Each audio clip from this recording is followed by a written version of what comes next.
Welcome to the Family Office Success Podcast, where we explore the strategies, the insights, and the best practices that help families and their advisors build and manage successful family offices. I am your host, Christi Van Rite, and each episode, we dive into the key elements of running a family office. Whether you're a family looking to structure your advisory team for long-term success, or you're a professional managing the complexities of a multi-generational enterprise. From financial oversight and operational efficiency to selecting the right advisors and creating a lasting legacy, this podcast is here to provide practical guidance and expert perspectives. Let's get started. All right. Welcome back to the Family Office Success Podcast, where we talk all things family office. Today, we have Ms. Caitlin Hannon. She is the president of Building Impact Partners. We are chatting with her today because I love the way that Building Impact Partners is working with families in philanthropy and helping them think about it a little bit differently. So super excited to bring this conversation to you today. If you're a family who is considering philanthropy, you have a foundation, you just want to do more giving, I think you're going to really enjoy this conversation. So let's get started. Caitlin, thank you so much for being here. I appreciate you taking the time to come on with us today. I'm excited. Thank you for having me. Absolutely. So tell me a little bit about yourself. What is your history? What got you into philanthropy? Yeah. So I've been with Building Impact in one form or another for about 6 years. I started as a consultant, actually working in the business, and then stepped into a staff role, moved to a partner role. We're a professional services firm, so we sort of sound like a law firm, even though we're not a law firm, and then stepped into the president role just about 6 months ago this year. So I've seen our work sort of from many seats. But what got me there is I actually started my career. So I have a theater degree. So I first started thinking I wanted to be an actor. But when I was in New York, for school and starting to try to live that life, I did a lot of volunteering and sort of working kind of in an education space and realizing my mom's a teacher, my sister's a teacher, and always sort of felt this pull to doing things that would make the world a better place. And ended up, as I decided not to be an actor, getting a degree in public affairs and being really, really interested in how do we craft policy that changes the experience of families, that makes, creates more economic mobility, solves for inequities across the country. And I ended up doing a program called Teach for America, where I taught high school and middle school English in urban Indianapolis, which is where I grew up. I live in Maryland now. But I went to the classroom thinking, okay, if I go to the classroom, I can figure out how to fix policy, right? And so I went to the classroom, and then I started going into policy. I worked at the State Department of Education, and I was bored out of my mind because policy is very different from staring at 42 10th graders who want you to teach them, English. So I was sort of like, what am I going to do that will help me connect to policy, but will also be more interesting than sitting and writing policy briefs? So I was talking to a friend, and they were like, have you ever thought about running for office? And at the time I was 26, and I was like, well, when I grow up, I'll run for office maybe. And they were like, no, you should think about running for school board. And I hadn't really thought about school board before. And I didn't really, even though I was employed as a teacher in the district, I didn't really understand what school boards did. But as I started to think about it and learn about it, I was like, oh, this is policy, and would give me the opportunity to try to address a bunch of the challenges that I saw in the families that I was working with. Right. So I ran for office. I was elected to the school board in Indianapolis in 2012 and started serving, and we pushed through a bunch of legislative change at the state level. We hired a new superintendent. We reworked teacher compensation, all of these kind of big policy changes. And I found myself really just loving solving people's problems. And so then I ended up working for a nonprofit, founding a nonprofit. I was a grantee of a bunch of philanthropists that I now work with. And when I started having my family and had launched a big nonprofit in Indianapolis and it was successfully running, I'm sort of always wanting to build. I really love being in build mode. And so I was trying to kind of figure out what's my next challenge and what does it look like to find that now that I have kids, because I wanted the flexibility. And that's when I found Building Impact. So I knew my business partner, my now business partner, Alex Johnston, who founded the firm. And he and I had had a conversation, and he just said, we need some help solving some problems. So I joined. I worked a lot at first for groups, sometimes families, sometimes foundations, in cities where they said, we know we need to do something different on education and we don't know what it is. So all of us are going to come together, figure out what are the unique needs of this community and build something. And so I got to do a lot of that work when I first joined. We call it our kind of advocacy ecosystem work. One of the things I'm sure we'll talk about that Building Impact believes in doing differently is, we think policy and advocacy have to be critical parts of philanthropy. Not everybody, a lot of philanthropists are like, whoa, like I want to help kids learn to read. I don't want to touch policy and advocacy, but like these people have power, and being able to leverage it to change an ecosystem is really, really important. But anyway, stayed at Building Impact, moved up kind of through the firm, and ended up launching what we call our high impact grant making work, because one of the things we realized in working with donors was that many of them didn't want to staff up to launch programs. They just needed a partner to help them launch a program. Mm-hmm. So starting in 2021 all the way through now, I helped create and design a program that Bloomberg Philanthropies runs called Summer Boost. And there's the Ballmer Group, Steve and Connie Ballmer, run a program called Summer Discovery in Detroit. And this summer, our team will serve about 50,000 kids across 8 or 9 cities.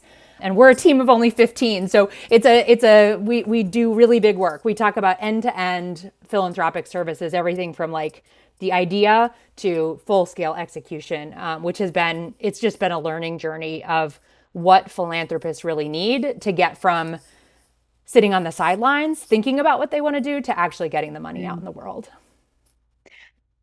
There's so much I love about that. The idea that it's not just the philanthropy side, but it feels like the philanthropy is certainly addressing a need, but it's an immediate need. It's kids need books and school supplies and feeding people and things like that. But coming from having the policy background, you're actually looking at it from a community perspective. It's not this, we need to make sure that kids have books to read. It's a deeper level. We want to affect this, but we really want to get further down here to the root cause and affect that real change to then affect not only kids having more books to read and learning to read, maybe younger. And you can have so many more ripples from that policy change versus just the higher level. Is that fair?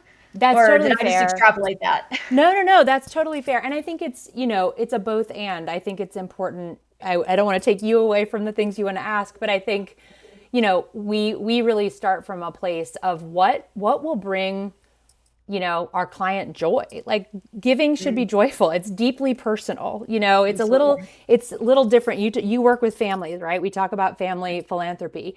Like philanthropy is a deeply personal decision, structure. It's different than like, which investment funds am I going to make the most money in? Not that your values don't guide that, but this idea of like, what will be left when I'm not here anymore is a big question.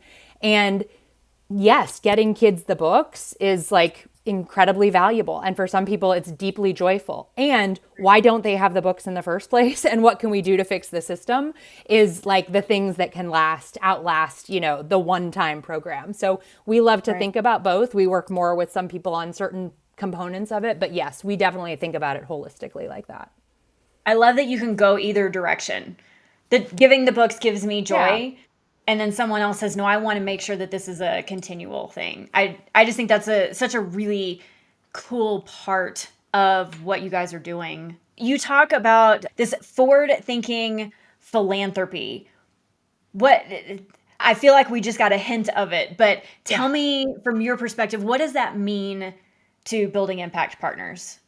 Yeah, I mean, I think, and I am less versed in the family office space, right, than a lot of the folks that you talk to. But I think that, there's a lot of pressure on people who have resources to show up in certain ways across all of their work. You're right. And I think in philanthropy, there can be this sort of pressure to, there's some judgment, right? Around it's like, well, you're sitting on all these resources. Why aren't you getting them out in the world? And how are you going to get them out in the world correctly? And when you put them out in the world, somebody's going to write an article criticizing how you did it, even though you were doing it from this place. And so what we've found is that really paralyzes people. Like it sort of means like, I'm not even going to go there, because if I do, somebody's going to be a critic. Of course, we all know that, by being bold, of course you're going to be like, of course you're going to have critics, and that's just a part of the work.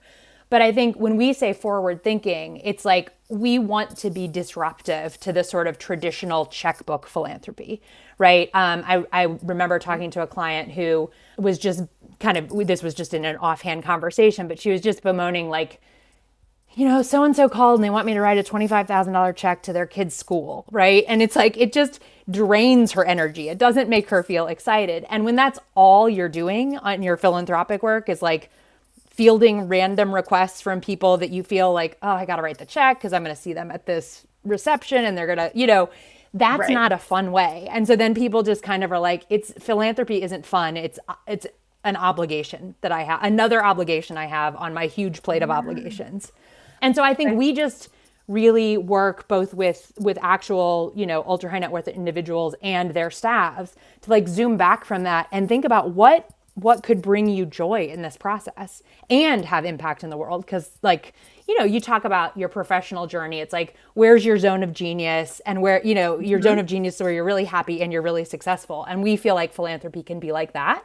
And it can be, some people are really focused on wanting to know the exact impact they're having through, sort of strategic philanthropy where data is tied to the outcomes. Some people want to be much more, trust-based. They want to write the big checks and just say, I want the money out in the world where it can do good, and I don't need to know the exact metrics of what happens. And so we help people find what actually would feel personally fulfilling to them in their philanthropic journey. So it's not just for you, it's not just about helping get the money out. It's also taking that step back to work with the family. What does this mean to you, and what truly is going to bring you joy? Our families get requests all the time for all kinds of things. And they're like, how do I tell them no? Right. And should I tell them no? We don't have to tell them no, but it's just one more thing, and it doesn't bring them joy. So how do you work with a family to come up with, when they're in that state of mind, how do you work on them to come up with a plan or a value system, or, how to think about their giving? And then follow up to that question, how do you take that and help them kindly, gently tell folks when those phone calls come in, can you write a $25,000 check to my kid's school? How do we get those families to a place of not only recognizing what gives them joy, but how to let others know what their strategy is or how they are handling their philanthropic endeavors? Yeah. That was a lot of questions. Sorry. No, that's okay. I think I'll try and get all of them. And if not, you can ask me again. I think when it comes to how do you do it, so first of all, like all the work in this space, it is rooted in building a trust-based relationship, right? And so we, our cultivation of clients are the conversations that we're having with them and their advisors. Like, we don't come out the gate being like, forget everything you've done. What do you want to do differently? But I think, approaching our work in a way that is very just taking a step back. So for example, like one of the questions that I love to ask once I'm sort of beginning to work with a client is, okay, if like, imagine 5 years from now, like if this went really, really well, our relationship, because we don't know a lot of times, it's like, how are we going to scope our work? I don't know, because I don't know what you're going to want to do. But if 5 years from now, our relationship and where your giving had gone looked really good, like it was a huge success, what would be true? Mm-hmm. And what's the counter to that? Like, what would be terrible? Like, what would be a really, really bad outcome? And I feel like that can be, and like, what drives your day to day on philanthropy? Is it the requests? Is it worry about things? And of course, not every client is ready for that kind of conversation out of the gate. Some people are like more into that sort of self-reflection. And we have ways that we work through it and build trust. But I think that it's this idea of what would be true if I didn't feel all that pressure? Or what would be true if I could just do whatever I wanted and didn't have to worry about any of the ramifications? And then let's back our way into figuring out how you actually get there. I think the second part, if I'm remembering correctly, and you tell me if you want more, on this idea of like, how do you help a family? I mean, I think that one of the challenges when you're just fielding random requests is you don't have an anchor. You don't have something to go back to be like, I can't justify why I'm saying no, so I don't want to say no, so I'm going to say yes. Whereas I feel like that happens so often. They just don't, I mean, that you just said they don't, there's not a plan. So yes, why would I say no? Yes, right? And so I think if you have gone through an exercise where, values are the foundation of everything. So even at a minimum, it's like, does this align to my values? And those values could be all over the map, right? That's a minimum. But then if you go to a place where you actually start to think strategically, like, okay, realistically, it looks like I'm going to give away this amount a year, right? And I'm going to save like 10% of that is going to be checkbook philanthropy. People are going to make asks. If it's not, out the window, like if it's not crazy, that's just what that's going to be. And then when you get one that's, at whatever point you can say, well, actually, like we've built out a strategy. This is what's important to us. And now we've exceeded what we give in this area, for the year. And a lot of times I think having, family office structures, I know can look very different, and the advisors in service. But for some clients, we become the gatekeeper, which isn't necessarily fun for us, but it just becomes, Caitlin handles that, Building Impact handles that. Let me connect you with them, and we can be the bad guys, for lack of a better way of saying it. But I think it's important to acknowledge it in that way, given, again, the complexities that some of these families are navigating, Yeah. It's funny. We are very often the no person or the not right now person, specifically because it's not always comfortable for them because of the position that they're in or whatever it is. It's sometimes easier for them to say, you know what, call White River. They handle all of that. They'll sort it out. And, it takes a little bit of that onus off of the family. And, sorry, they said no, Yes. They feel like they have a little bit of backup. So I feel like that does happen a lot, but that's a perfect segue because I want to talk to you about, I would like for you to tell us a little bit about how you can work with families. So we've talked about building the values and the overall plan. So you have that touchstone to go back to when people do checkbook philanthropy, just on point. Beyond that, what is your touchstone for what you're going to say yes to and what your values are? Once we have that, how are you or how can you work with a family who is already handling philanthropy? Maybe they're doing it in-house. Maybe they have a foundation. How do you work with families like that? And when should a family, follow-up question, when should a family start thinking about and or raise their hand and say, I don't think I want to do this due diligence anymore. I just want the joy at the end. Yes. So tell us about I'll try and hit on all those pieces. We really do talk about end to end. We have worked with families who, have a sort of significant moment of liquidity and they're like, we've never done any of this and we want to start from scratch and we know we want to do something and have impact, but we don't know what that is. So we have worked at that level, but we've also come in at many of the other levels.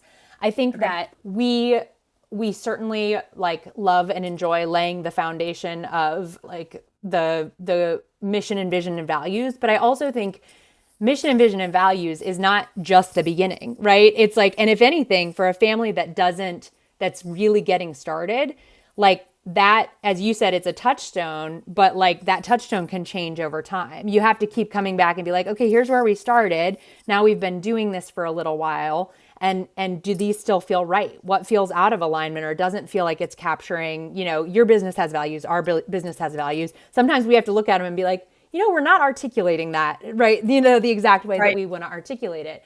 And so I think one thing that's, and this goes a little bit outside your question, but I think one thing that's unique about what we do that I think is more in alignment to the family office space than sometimes when you hire really big firms that are like, oh, we have philanthropy in-house, is that if you'll have us, we are with you like an advisor ongoing, so there are a lot of big consulting firms, right, that you can hire to do a strategic plan for you. And you'll have a beautiful deck and it'll have 1 million bullet points and lovely graphics. And they hand it to you and you send them their check and they're like, best of luck, right?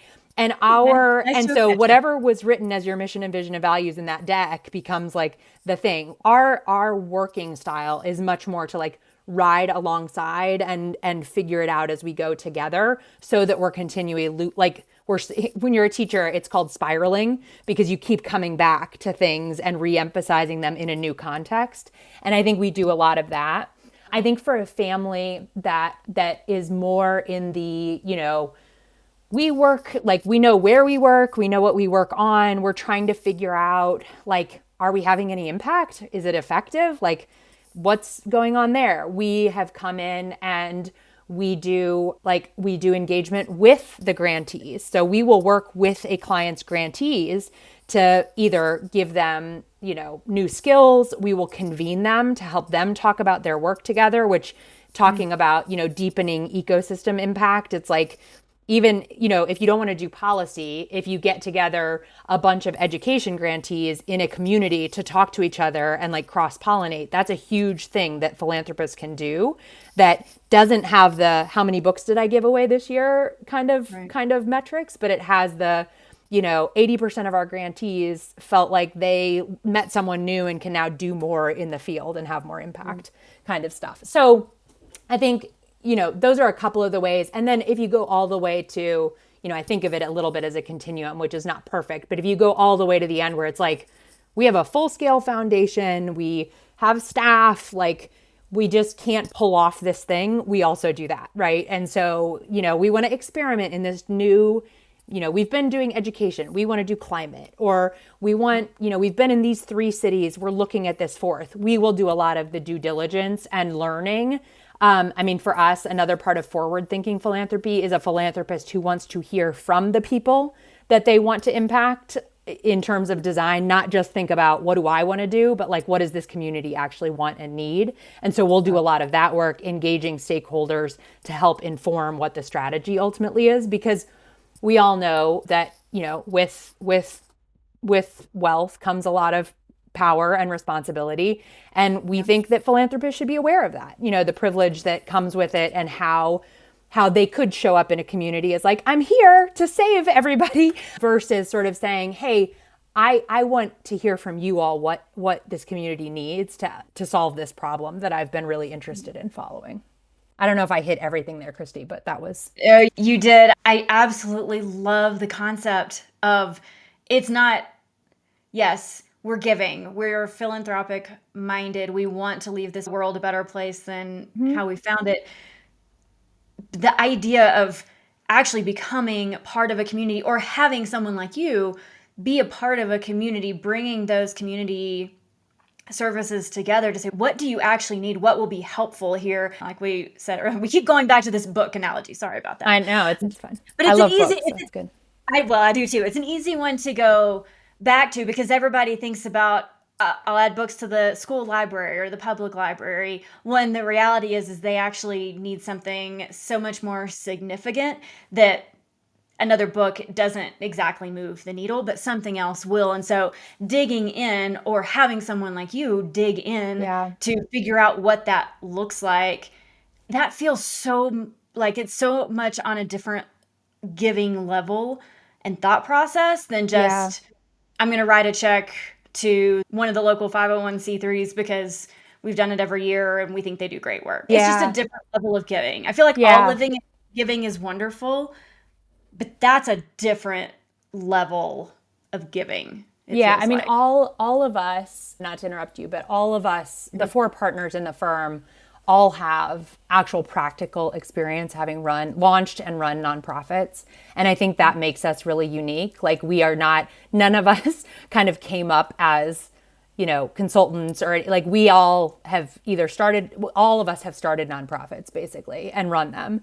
And I think, one anecdote that I was just reminded of, not from this body of work, but from my past, that was such an interesting story as it relates to this, is I was working with a community organizer. I was not doing the organizing, but he was telling this story in this training that I was in about, a school district that was like, we can't get parents to show up for this thing. We put all this money into, like, these donors put this money into this new, whatever it was, after school club thing. I don't remember what it was, but it was through the process of a community organizer going in and starting to talk to the families, that what they realized was the kids could not walk safely to that community center that they'd like built and funded, because there wasn't a crosswalk at a certain place. And it's like, somebody had written a lot of checks to build something and not ask the people, like, what would you need to be true to actually take advantage of it? And so right. I think, we aren't in community organizing, but I think of us in, like, at the philanthropic level is like, that's how we think about it. We want you to feel joy. And, I think in our best and most fulfilling relationships with clients, we're able to push and say, look, like, I know that you really want to do this thing, and here's what we're hearing. So how do we find a middle ground here that, right. Doesn't feel out of alignment with your values, obviously, and still is going to do something for the community. Going back to it's not an and or, it's a and or both. Yeah. Both. Yeah. I love it. Okay. So if a family has a foundation or they're giving, what is and they're like, it's fine. They use the word, it's fine. Mm-hmm.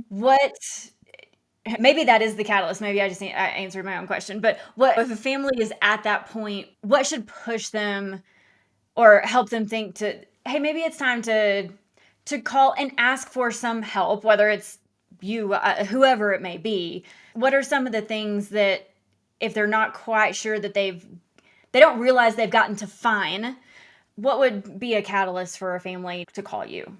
Yeah, I mean, I think I think in general that feeling fine is not good enough, right? And so, as you said, you did answer your own question in that sense. Like, who wants to walk around and be like, it's fine, we're fine, everything's fine. It's like the little dog in the dumpster, the dumpster fire, right? It's fine, everything's fine. But I think that, more practically, an entry point to bringing in someone else would be things around transitions, right? So like generational change, that's a place that we've done a lot. It's a natural inflection point of like, we think we've done really, really good and powerful stuff. And either, our longtime advisor is leaving, or, the matriarch is like ready to step away from the daily running or like daily involvement of the foundation, or there's going to be a board change. I think that's a real critical kind of just moment in time. I also think if somebody's saying it's fine and we're going to keep doing what we're doing, and we want to figure out something new. We want a new idea, or we want a new, type of giving, or we want to test some things. Like, that's another great place, because I don't want people to listen to this and hear, if I work with Building Impact, they're going to come up and blow up everything. They're going to say whatever I'm doing wasn't good enough. Like, that's not the idea. But we do want, like, we do love working with people who are reflecting and saying like, okay, this is fine. And I'm not comfortable saying we're walking away from it. I don't like, it's not about that. It's more like, what more could I be doing, or what could I be doing differently within it? And that comes with, And that comes with, I mean, talk about generational change. I mean, all these are things that show up in family office, small p politics for sure, but they certainly show up in philanthropy. And as I said at the beginning, philanthropy is so deeply personal. It's like, when you're talking about, what investments am I comfortable with, when I inherit this money from my parents? And, the values underneath that are how comfortable are you with risk? How comfortable, like, are there actual values you're like, I don't want to be invested in X kind of companies. But then when you get to how am I giving this money away publicly, usually, I mean, sometimes it's through a DAF and you can keep things anonymous. But in general, like, if I'm going to be known for this, or my family's going to be known for this, especially if you carry any sort of family stuff for how you got that wealth, right? Like there's all kind, like you get to the third generation. We see generations now where it's like, you know, the patriarch or matriarch, super conservative, like, you know, did things that then the grandkids are somehow like, that's terrible. Like it's terrible that we got our money that way. We've got to get, and so all of those things factor into how you, which I think is why a lot of people don't go there. They're just like, I don't, you know, like I have enough to deal with, like getting into my grandchildren's feelings about the fact that I, you know, made my money in oil or something, like I'm not getting there. Yeah. Yeah. Yeah. That makes sense. Okay. So as we bring this to a close, what are the things that you would want to leave a family with? If someone's listening today and they're either considering, they're pontificating on a new giving strategy, or they haven't really done it in the past because they weren't sure how to do it, or they've been doing it and it's fine. What's a little tidbit that you would want to leave our families with? Yeah. I mean, well, first I'll say, and I know like these are conversations we have all the time. Like I think that good advisors in this space are not, you know, they're going to have conversations for a long time with someone before they become a client. And so I think getting, you know, making contact with people, not just us, but people who you feel like you can bounce ideas off of is really important.